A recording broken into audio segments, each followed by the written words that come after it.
Hey everyone, this is Kyle with the Brickto Security, and today we're continuing on the Hack the Box starting point series with the markup box. Let's get going.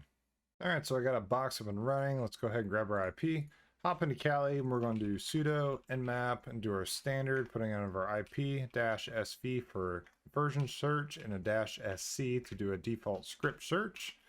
I'm gonna let that run. I'll get back to you in a sec. All right, so we got a couple things up and running here. We got port 22 for SSH. We got a couple web pages, one on port 80 for HTTP, and it looks like it may send over HTTPS on port 443 as well. I don't have any credentials or anything to start with for SSH, so let's hop into Firefox here and figure out what is on this web page. So we're going to paste in our IP address, press enter, and it did not forward us over to HTTPS, which means we could be able to intercept some kind of traffic. And we are greeted with some kind of login page right here, just a basic username and password that we can go ahead and try and enter. Now, if we are going to try to just log in here, we can just do the simple default, try admin, wrong credentials. We can do something like admin password, see if that works. And luckily enough for us, that's all it took, was just some basic default credentials of admin password. All right, we go ahead and take a look at the rest of this website. I mean, this is the basic homepage that we have. We can denote that it is within PHP. We go to Abouts. There's nothing too interesting there. We did get noted as being logged in as a customer. Products, again, just a couple texts, nothing too crazy. Order, and here is something that we may want to try to exploit because we are given some fields that we can go ahead and enter and possibly some kind of payload. I want to fire a burp here and let's try and capture some of this traffic that's going through when we submit our requests. All right, I got burp up and running. Let's go back in. Let's grab our IP address. Let's make sure we are adding that to our scope so we don't capture anything else that's going on outside of that. So go into settings. We're going to paste in our URL. Do you want burp proxy to stop sending an autoscope office to history to burp tools? Yeah, that's more than fine for us. We can have burp capture all of our traffic, but for now we're just going to look within that specific scope. And so what I'm going to do is actually turn on our intercept right here. And let's go back into Firefox. I'll move my camera real quick, and up at the top you notice I have Foxy Proxy enabled. I'm going to set this over to our burp proxy, so everything that we send is actually going to happen over burp. I'm just going to go ahead and type in just some arbitrary number. Let's just do quantity of 5. We're going to do, let's do electronics. How about address? We're just going to call this 123 Hacker Street and submit this. As you can see, our intercept has captured that process. It is a post page of the /process PHP. And here is our entire order right here. We notice right here that it is actually being submitted as an XML, which means for us, we should probably try to look and see if we can use some kind of XML payload or XEE.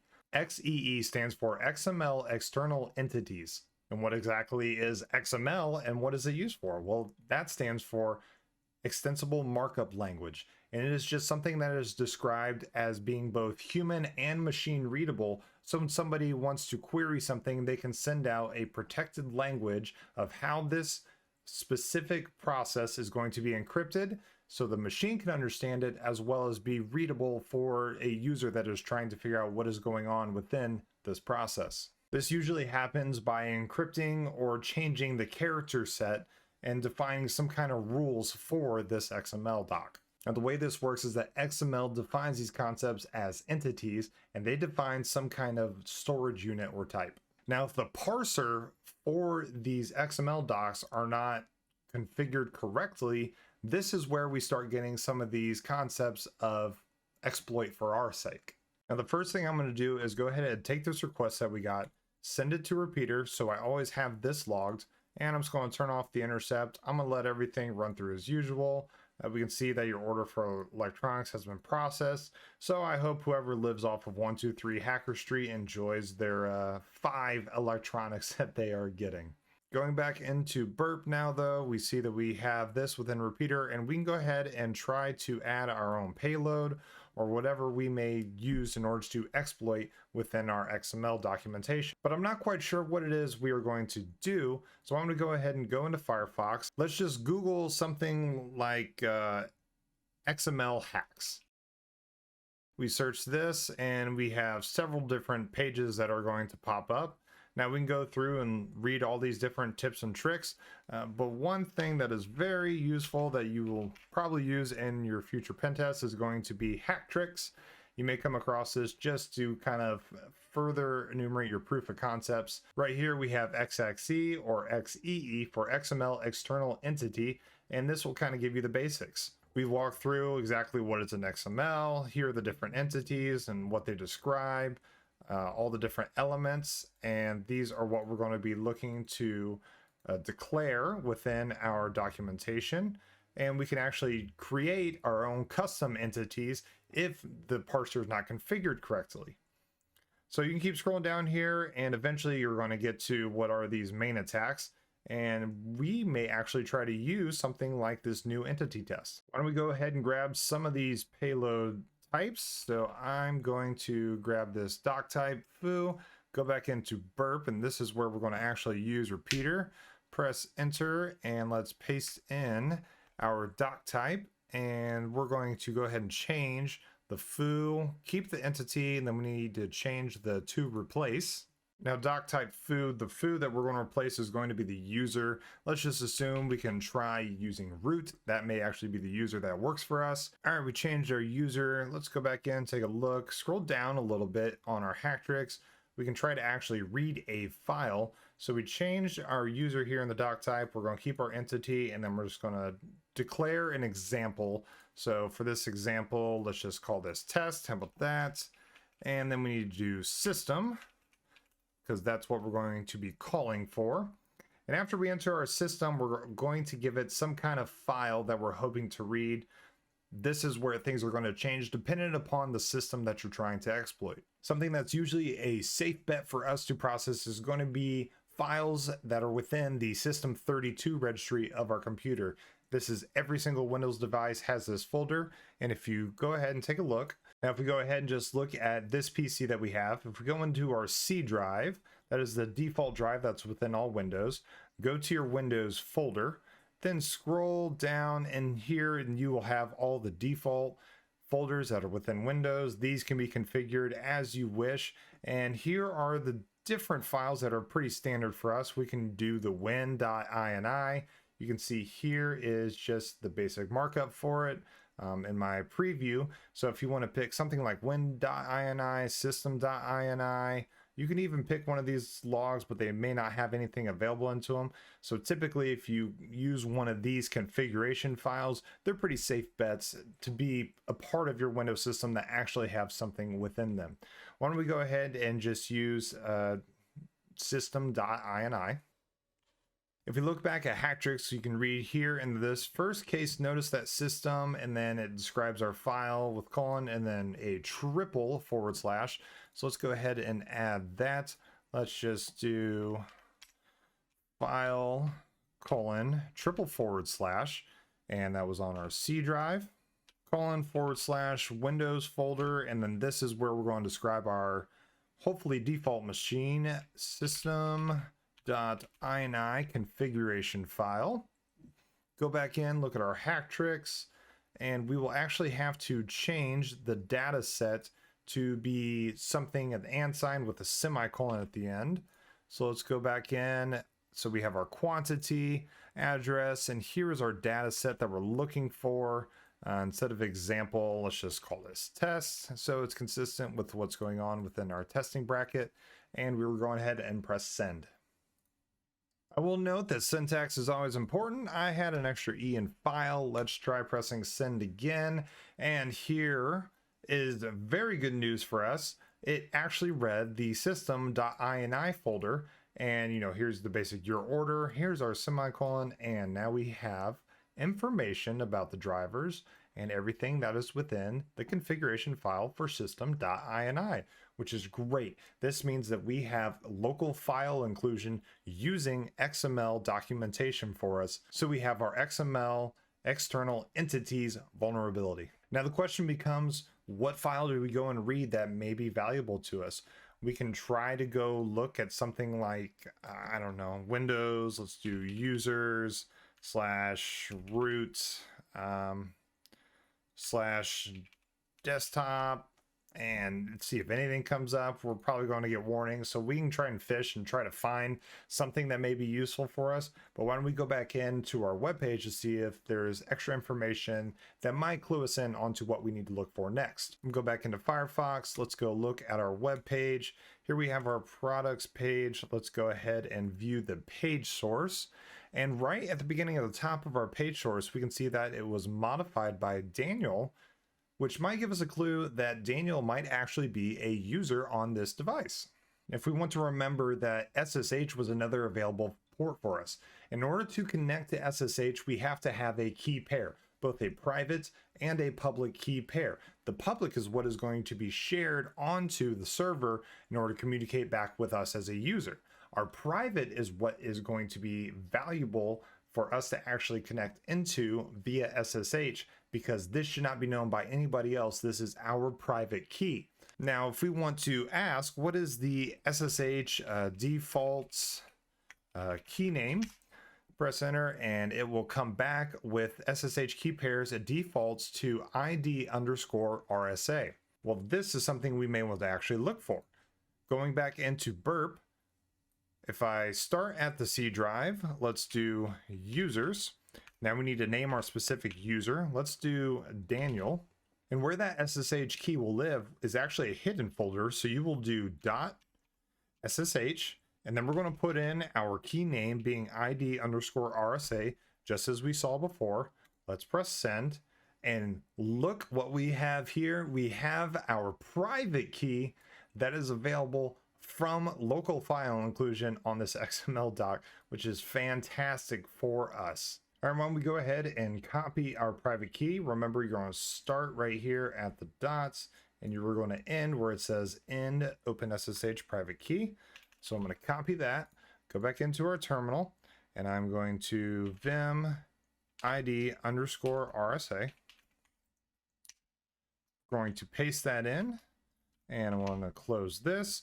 And now what we need to do is actually mod, so we only have specific permission sets for our ID_RSA. Otherwise, SSH won't trust our connection. I'm going to display a graphic up here on the screen right now. You can describe chmod using a set of numbers. They're going to describe readable, writable, executable for root, user, and everyone. Now for us in our situation, we are going to do sudo chmod 400 ID_RSA. I'm going to press enter, and now that is completely set. So for us now, all we should have to do is SSH into our box. So we're going to do SSH, tac I to describe our file path. That's going to be ID_RSA. This is our private key. And now we need to give it a user. This was Daniel's account. We're going to do @ let's go grab our IP address, go back in, paste that in, and press enter, and hopefully this works. And here we are SSH fully into Daniel at Markup, and we are within the users Daniel folder. If you want to go grab the key, you're going to do cd into desktop, dir, and there's the user txt. So type user.txt should give you that first user flag. Now for us, we need to try to escalate our privileges. We have just a basic user, but we're not exactly sure how far we can get as just a user. More likely, we would like to get some kind of admin account. So if I were to do whoami/priv will give us the privileges that we currently have. These two privilege names, they're anything unique. They're set by most users, so nothing important for us there. But why don't we go ahead and go check out that C drive? Maybe that has something interesting for us over there. And let's dir on that. Here at the beginning of the C drive, we have a recovery.txt, but there's nothing in that particular file, but there is a log management. Now that might be interesting for us. Why don't we go ahead and cd over into log management? If I type dir in here, we can see there is a job.bat file. .bat file just means somebody is trying to execute something on Windows. We can actually read this just like we would a normal file. So on Windows, the cat command is type, and it's going to be job.bat. And we can see the script that is here. We have specific tokens, and within that we are trying to execute webtutil.exe. and that will actually clear all of the logs. And you must run this script as an administrator. Now, I'm not exactly sure what this exe is, so why don't we go ahead and Google what this is. I'm going to copy it. Let's go back into Firefox. Let's take a look and see.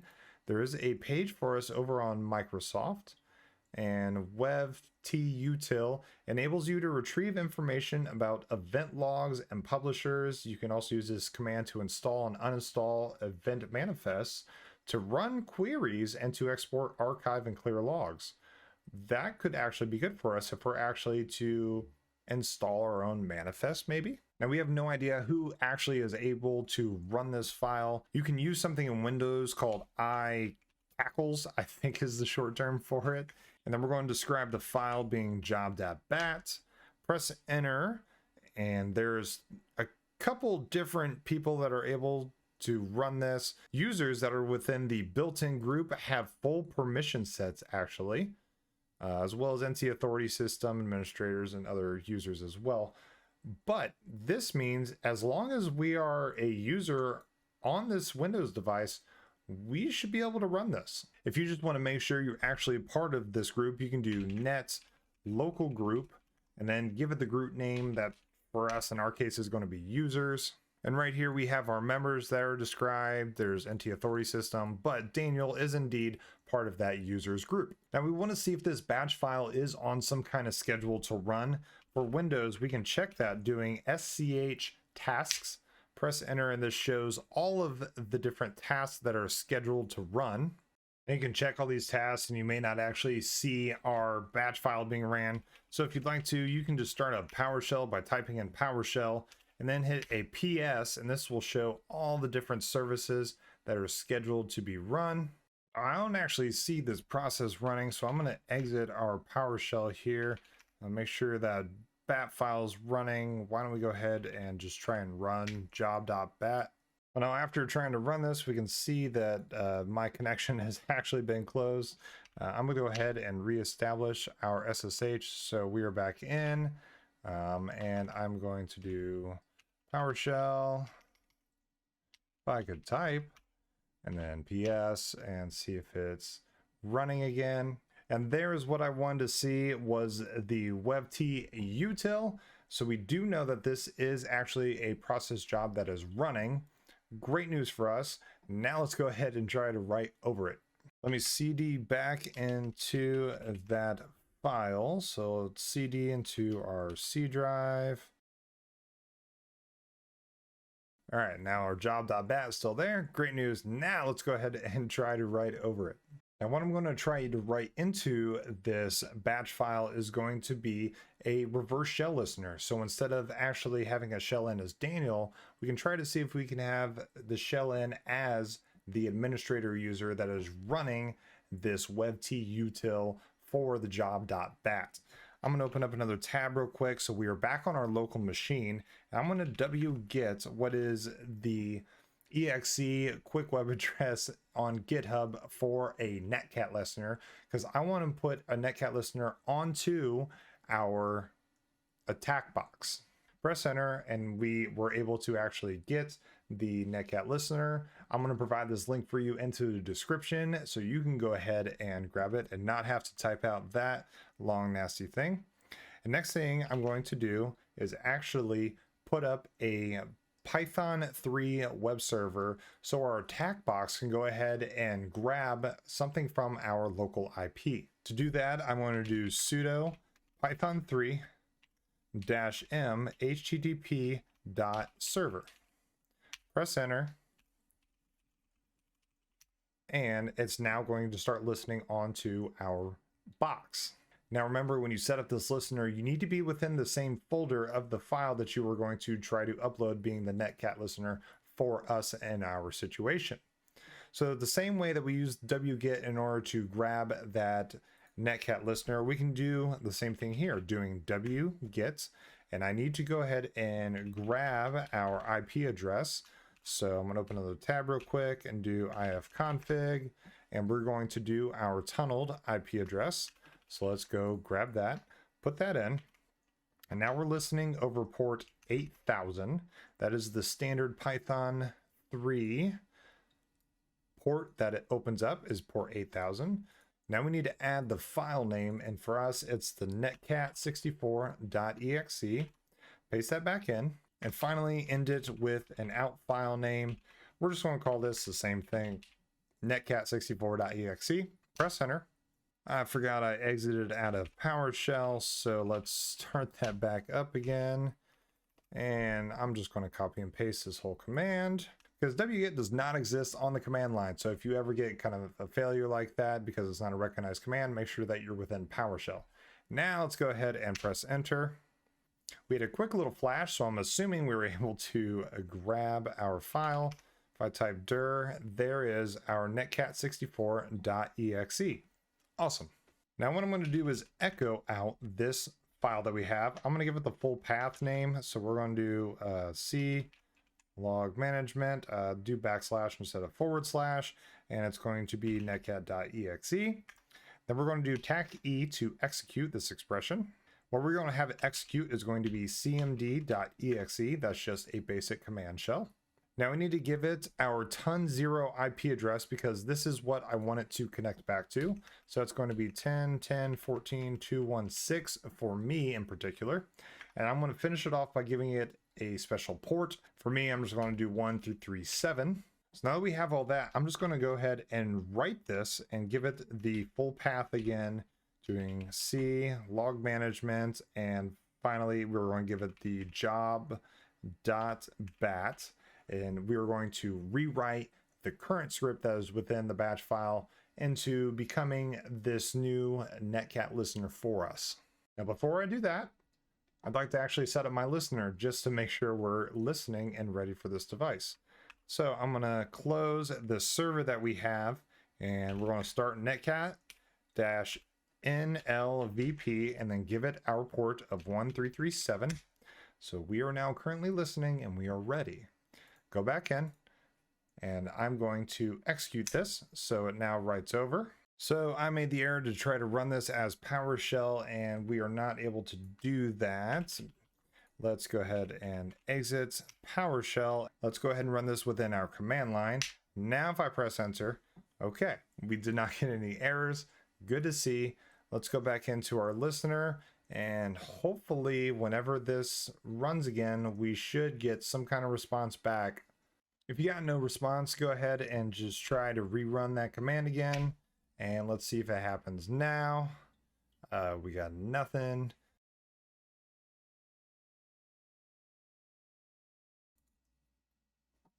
If you want to go in and check to see if you actually have the service running, I don't see that it's running for my current box. You may actually have to restart this box a couple times just to see if it will run for you.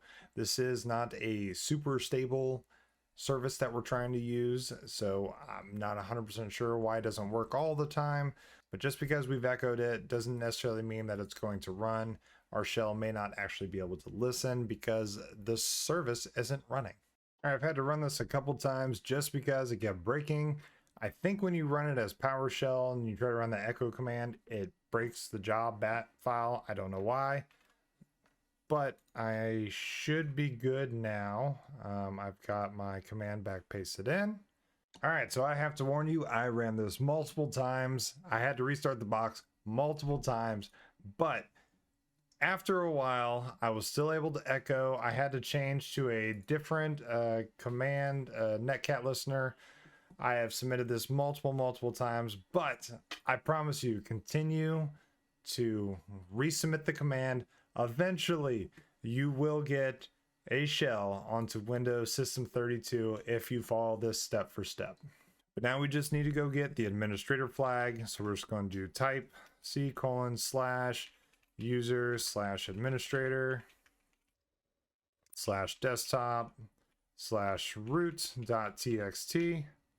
And finally, there is our root flag. Now let's go back in and answer the rest of these Hack the Box questions. What version of Apache is running on target's port 80? That was 2.4.41. You can find that on your nmap scan. What username password combination logs in successfully? That was admin password. Again, we just brute force this. There is plenty of other ways that you can do this, but just for the sake of this exercise, admin password worked for us. What is the word at the top of the page that accepts user input? That was order. What XML version is used on the target? That was 1.0. What does the XXE or XEE attack acronym stand for? That's XML External Entity. What username can we find on the web page's HTML code? That was Daniel's when you put in that comment. What is the file located in the log management folder of the target? That was job.bat, the ever finicky but positive exploit that we can do. What executable is mentioned in the file mentioned before? That was webtutil.exe. And then we will submit our user flag and our root flag, and that will have completed the marked box. This box is definitely one of the more finicky ones to work with, but there is a scheduled task. There are multiple ways that you can write to it. It will rewrite itself over and over again, but as long as you are persistent in this box, in this job, you can do amazing things. Let me know if you have any questions in the comments. I'll see you in the next one.